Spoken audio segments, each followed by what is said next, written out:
Halo Bray, kembali lagi di Gaptek.id dan di video kali ini gue pengen ngebahas laptop dari Asus yang saat itu gue lihat ada di Computex 2024. Tapi yang satu ini adalah versi Intelnya, bukan dari produsen baru yang baru ikutan nyemplung ke platform Windows.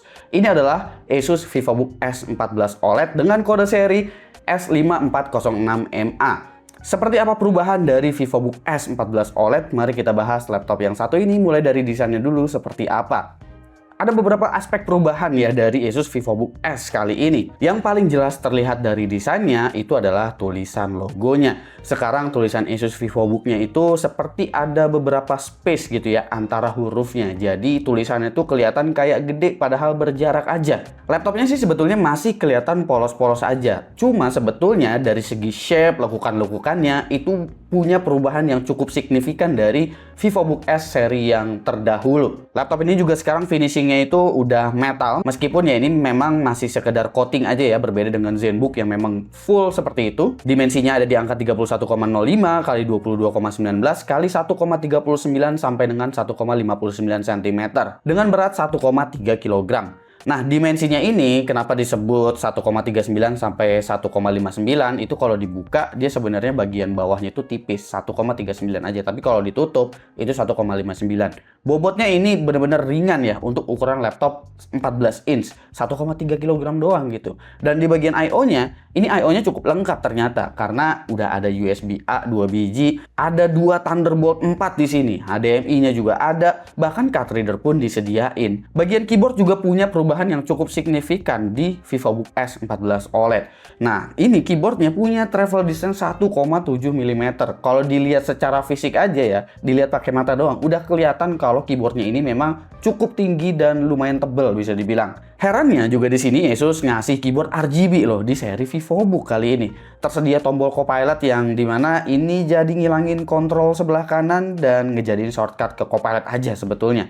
Touchpadnya gede banget kali ini, jadi berasa makin deket sama seri ZenBook kalau touchpadnya gede seperti ini. Lalu di bagian layar sebetulnya ini masih menggunakan konsep yang kurang lebih sama seperti seri yang sebelumnya, menggunakan panel OLED 14 inch dan resolusinya juga masih sama di 1920 x 1200. Refresh rate-nya pun bahkan masih di 60 Hz, tapi coveragenya itu udah 100% DCI-P3 dengan tingkat kecerahan mencapai 600 nits. Webcamnya juga sekarang udah Full HD resolusinya, ada privacy shutter, abis itu ada IR sensor yang mendukung untuk Windows Hello. Tapi selain Windows Hello, sebetulnya laptop ini juga udah punya dukungan untuk Microsoft Studio Effect. Itu dikarenakan laptop ini udah menggunakan Intel AI Boost untuk NPU-nya. Jadi kalian nggak perlu software-software tambahan lagi, pakai software bawaan dari Microsoft aja. Sebetulnya kalian bisa menjalankan background blur, eye contact, dan segala macam menggunakan webcam bawaan dari si VivoBook S14 dengan bantuan Studio Effect. Spesifikasinya menggunakan Intel Core Ultra 7 155H dengan Intel Arc Graphics sebagai integrated graphics-nya.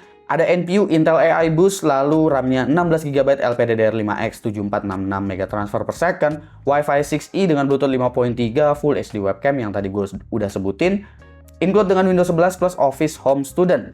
Lalu untuk opsi upgrade-nya, karena menggunakan LPDDR5X tentu memorinya nggak bisa di-upgrade. Jadi kalian cuma bisa ganti SSD-nya aja. Dan saat gua ngecek melalui situs Asus, itu gua nggak menemukan ada opsi untuk varian RAM 32GB-nya. Jadi kalau kalian consider dengan memori yang lebih gede kapasitasnya, gua rasa memang ZenBook adalah kunci. Jadi kayaknya VivoBook ditempatkan untuk kelas yang memang masih mengejar untuk di kalangan menengah menuju ke atas untuk seri VivoBook S. Utilities ada My Asus ya. Di My Asus ini dia cukup lengkap. Ada battery care, lalu profilingnya tersedia 4 mode kali ini termasuk full speed. VRAM dari iGPU-nya juga bisa diatur buffernya di sini ya. Lalu ada AI noise cancelling untuk mikrofon dan juga speaker. Juga tersedia OLED care di sini jika kalian parno dengan panel OLED yang mungkin cenderung bisa bikin burn in. Tapi di bagian RGB keyboardnya ini bukan diatur melalui My Asus, tapi kalian bisa ke pengaturan atau setting yang ada di dalam Windows. Kalian bisa cari aja dynamic lighting, nanti kalian bisa atur-atur di situ untuk warna dari keyboardnya ini. Laptop ini punya kapasitas baterai yang cukup gede meskipun laptopnya sangat-sangat compact. Kapasitasnya ada di angka 75 Wh dan pada saat gua ngetes baterainya menggunakan Protion, ini bisa dapat di angka hampir 10 jam. Dengan mode terendahnya bukan, tapi ini dengan mode full speednya. Jadi kalau misalkan menggunakan mode Whisper, ini dia bakalan bisa jauh banget lebih hemat lagi baterainya. Untuk coolingnya, laptop ini menggunakan dua buah blower dengan dua buah heat pipe yang dimana di bagian CPU dan juga VRM-nya itu udah tercover juga dengan heat spreader ya. Dan kalau gue cek untuk kemampuan coolingnya, ini pada mode full speed, CPU temperatur tuh masih bisa dijaga di bawah TJ Max. Dan ini CPU-nya itu berjalan sekitar 65 sampai dengan 55 watt sustain-nya ya. Jadi untuk kategori coolingnya sebetulnya udah cukup baik karena masih bisa ngejaga temperatur di bawah junction temperatur atau TJ Max-nya. Kalau kalian menggunakan mode Whisper, itu kalian bakal ngedapetin CPU temperatur yang jauh banget lebih ademnya. Sekitar 60-an derajat aja ketika full load, tapi CPU package powernya itu dia bakalan sustain di sekitar 18 watt.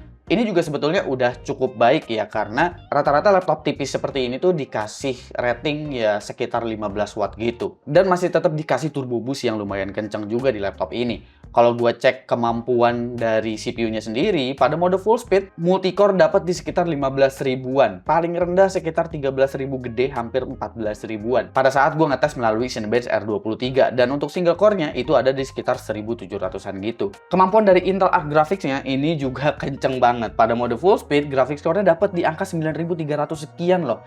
Ini menandakan bahwa integrated graphics-nya bakalan bisa diandalkan juga untuk kemampuan gaming-nya nanti.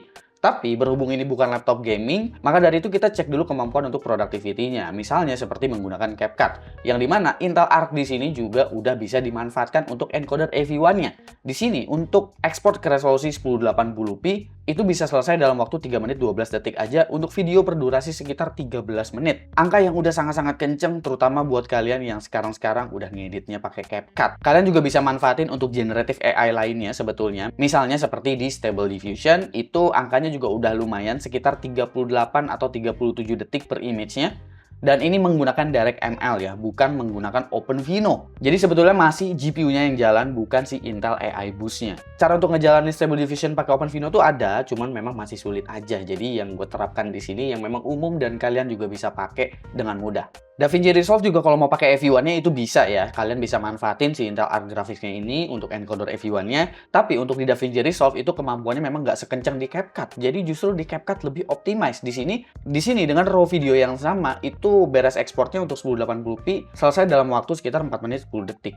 Di CapCut lebih kenceng loh. Lalu untuk kemampuan gamenya, sebetulnya untuk gaming tipis-tipis ya memang bisa-bisa aja. Bahkan game kompetitif seperti Valorant itu udah bisa dapat di atas 200 FPS. Di sini rata-rata yang gue dapat ada di angka 269 FPS dan 1% low frame rate juga masih bagus di 118.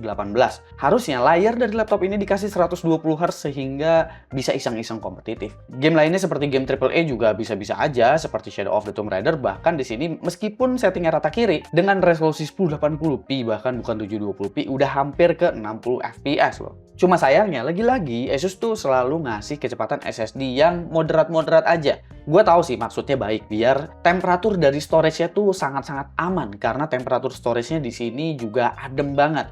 Tapi memang dapat SSD-nya tuh yang kelasnya itu middle end lah bisa dibilang. Di sini sih OEM-nya itu dari WD ya dengan seri SN560, kecepatannya sekitar 4,9 GB per second, RAID-nya yang agak kecil di 3,3 GB per second.